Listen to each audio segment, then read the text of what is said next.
Do you have any concerns, given your role at UT, about talking about any of this stuff or any Yeah, kind of absolutely. boundaries?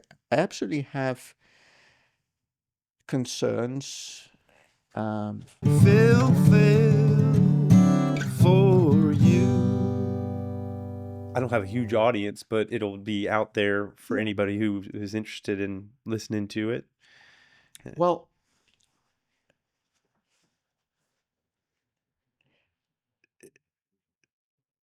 the I have concerns because I can't say um, how things will progress in the future. Mm-hmm. People have a way of labeling things they don't like negatively, and there are a few people in the legislature who in Texas who have their doubts about what they see as the liberal attitude of every university, but certainly UT. Yeah, yeah. And I like to think that if those people knew what I was doing, and perhaps some of them do, they would like what I do. They would appreciate the education I give to students, and they would see value in the research. And they would also, since the same people talk a lot about freedom of speech, I would like to think that they would also um, jump back from any accusation that they were denying my freedom of speech. Right. Um, but I think it would be naive to think that I can be sure that just because they feel that way, nothing bad will happen if I ruffle feathers. I think, on the contrary, there's good reason to think that people who ruffle feathers, whether me or others, will um, potentially face undeserved Yeah. consequences. And backroom consequences, they're not as direct as I deny your free speech. It's more like we're going to change budgeting around or Absolutely. I wouldn't surprise me if there were big changes in UT and other public universities in the coming years. It's hard to say how this will go. you tenure. I am tenured. So that gives you some amount of security. No, I don't, I'm not familiar with the tenure. Well, in principle, the principle of academic freedom is wrapped up with the idea of tenure. So, tenure says you've earned the right to do research and write and disseminate ideas um, by showing that you do a good job from the point of view of scholarship, from the point of view of methods that you use, and in terms of how you communicate and how you teach, right?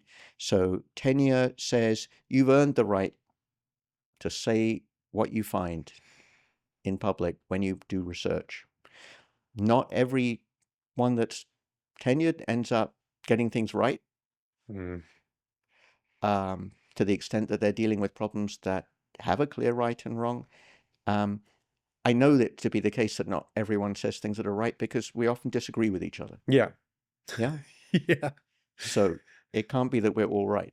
So it's not based on us being right. It's based on us pushing forward the debate. We've earned the right collectively and individually to push forward the terms of debate in science, in the humanities, in various areas. Um, but tenure has been under threat. The last legislative session of the state of Texas considered the possibility of removing tenure, and it's not beyond the realms of possibility that such a decision will be made in the coming years. We don't know. Wow. That would be a pretty drastic change to the Absolutely. institution. It would destroy the institution as we know it. We would no longer be able to attract top talent on the faculty.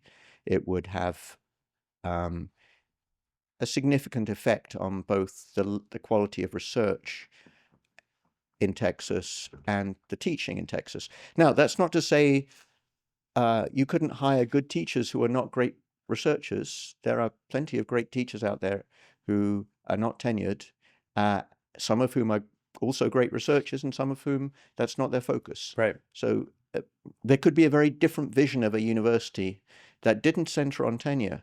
But right now, the University of Texas at Austin is one of the top public universities in the world, and certainly in the US. It's not the case that it's broken.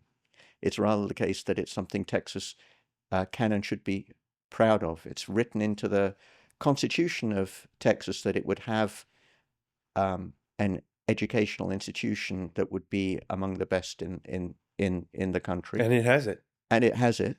So if you try to change it to some sort of glorified teaching college, it might well serve some of the needs of the population of Texas, but it wouldn't achieve what the University of Texas currently does. So Yeah. anyone that decides to overhaul the University of Texas, this goes for other university systems, but certainly the University of Texas at Austin, uh, is going to, I would have thought, need a pretty good motivation for breaking what's already there. Yeah. Maybe some people feel they have that motivation. Maybe they feel it's they a need to exert more control over people like me who are paid by the state, rather than giving us academic freedom. It's not clear that everyone believes in academic freedom. A view that's sometimes expressed is that the people of Texas have voted a certain way, and it's the job of the University of Texas to teach in a way that reflects what the voters have chosen. Hmm. And that's an interesting view. It's not obviously incoherent, but it's a very different view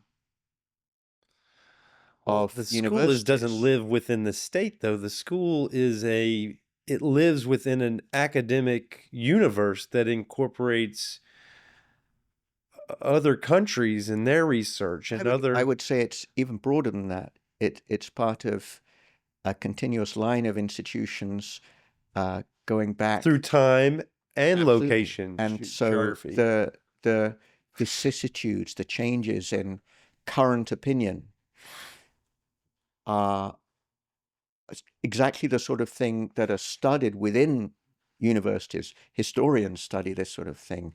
Anthropologists, literature scholars, and linguists like me, and philosophers, we all look at ways things change over time. Now, do we have perfect perspective on this, like a bird's eye view that's not affected by our own politics? Of course, no one is free of their own viewpoint, but nonetheless, the idea is that if we take our responsibilities seriously, we try and get a bigger view, Huh? not take the view that was elected most recently and locally here in Texas, but a bigger view, Yeah. bigger in time, bigger in space, bigger in ideas. I think that would be lost if we were merely channeling and seen as channeling the particular ideology of a particular legislature as reflecting the votes of the people. But again, it's not incoherent that you might have an institution that does exactly that. Yeah. Well, I'm going to trust you to tread however you feel comfortable. And it seems like the topic that we at least was presented and is fine with me is this idea of standing on a fence, or Good. what would it be? Phil Fails at, Phails at neutrality. I like that. Phil Fails at neutrality. I'll open the show and then we'll talk about that. Okay. I don't have any real. Is there anything you want me to know, or any ways? Is there any chapter in this book that lends itself? Is there a chapter on? There actually is a chapter called I just saw Guess What? neutrality. I just flipped and saw it. It's chapter. Here it is. chapter 7, Neutrality. And if it's okay with you, I'll read this opening quote Oh, of course. as we open the show. Unless you think there's something better, if you've got a different way, just a way to draw in the book. And It's probably was put there for a reason. yeah, I spent a long time thinking about the different opening quotes. Um, Ellie Weasel. I Did I think I pronounce think it? I think he goes for Phails because Weasel. Okay, cool. he's this is this Nobel Prize winner I see that born. Nobel acceptance speech, his Nobel Prize Yeah, acceptance speech. Ellie Wiesel. he's a French speaker originally, French and then Hebrew.